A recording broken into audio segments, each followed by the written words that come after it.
Semafo est une ONG qui s'investit pleinement dans la promotion du mieux-être des populations riveraines de la mine d'or de Mana, dans le domaine de la santé, de l'éducation et de l'agriculture. Elle apporte son appui en permanence aux enfants par la construction d'infrastructures scolaires, l'octroi de kits scolaires, de lampes solaires et de vélos pour améliorer les conditions de travail. Les femmes, elles, reçoivent fréquemment du matériel de protection pour la collecte des déchets ménagers et aussi pour la transformation d'amandes de karité en beurre. Les agriculteurs, quant à eux, bénéficient de charrettes, de brouettes, de pelles et pioches, de formations sur la meilleure manière d'optimiser leur récolte, mais aussi de partage d'expériences avec des pompiers venus du Canada sur les premiers réflexes à faire en cas de morsure de serpent. Les efforts de la Fondation ne furent pas vains, en témoigne le prix RSE qu'elle reçut en 2014.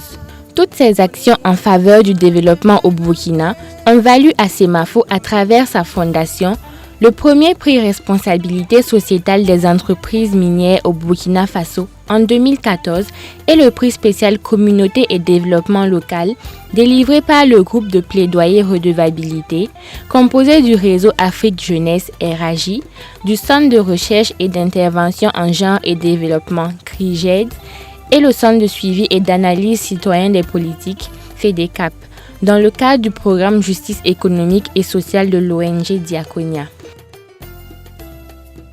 Après l'obtention de ce prix, la Fondation n'a pas dormi sur ses lauriers.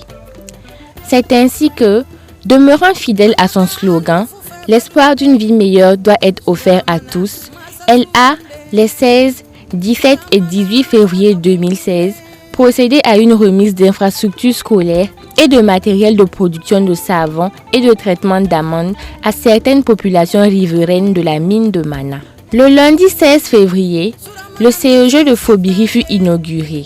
Composé de 4 salles de classe, d'un magasin, d'un bureau, d'un bloc de latrines pour élèves et enseignants et d'un forage d'eau potable, le tout évalué à 43 millions. Ce joyau permettra aux élèves d'étudier dans de meilleures conditions, selon Madame Angèle Néa, directrice régionale de l'éducation nationale et de l'alphabétisation de la boucle du Mali. Avec un état des lieux de 122 CEG dans des salles d'emprunt ou sous abris précaires, et lorsqu'on reçoit un CEG avec 4 classes construites, c'est vraiment une grande fierté. Grand merci à la Fondation Semafo pour toutes ses œuvres en faveur de l'enfant burkinabé, en faveur des élèves de la boucle du Mali.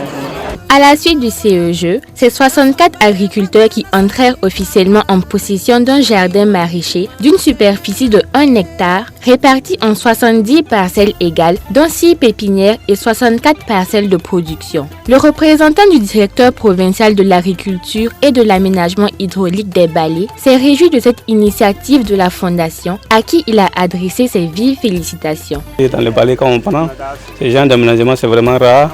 Et aussi, pendant la campagne cesse, les jeunes sont en chômage. Si en tout cas il y a ces jours pareils, je crois que ça va les occuper.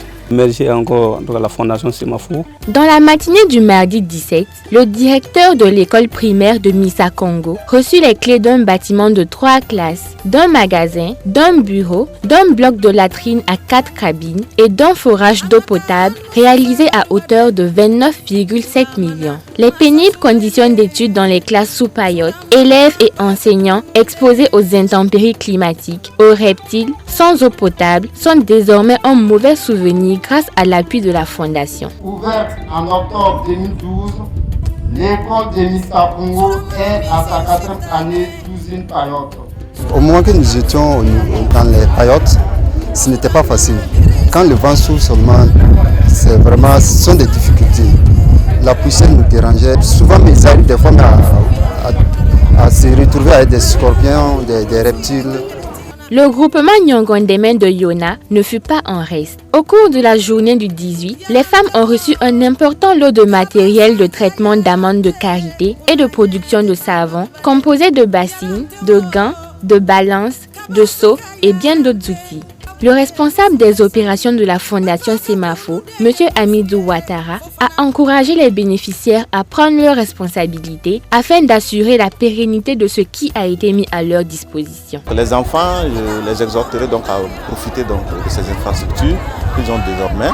C'est de belles conditions de travail qu'ils ont désormais et devraient pouvoir en profiter pour mieux réussir leurs études. Les parents d'élèves aussi doivent se considérer comme des bénéficiaires. Je les exhorte, l'administration scolaire, de bien prendre soin de ces infrastructures pour que ça puisse servir à de nombreuses générations. Il a ensuite dressé un bilan satisfaisant des actions menées. C'est une grosse satisfaction pour la Fondation Semafo. On a vu que toute la population s'est mobilisée et ça nous montre que vraiment les bénéficiaires sont très satisfaits de nos réalisations. On a reçu la visite de l'administration, que ce soit au niveau de l'éducation, que ce soit au niveau de l'agriculture. Tous étaient présents, plaisir également, et ça encourage la Fondation à poursuivre son œuvre. Les bénéficiaires n'ont pas manqué de manifester leur joie à travers pas de danse et mots de remerciement.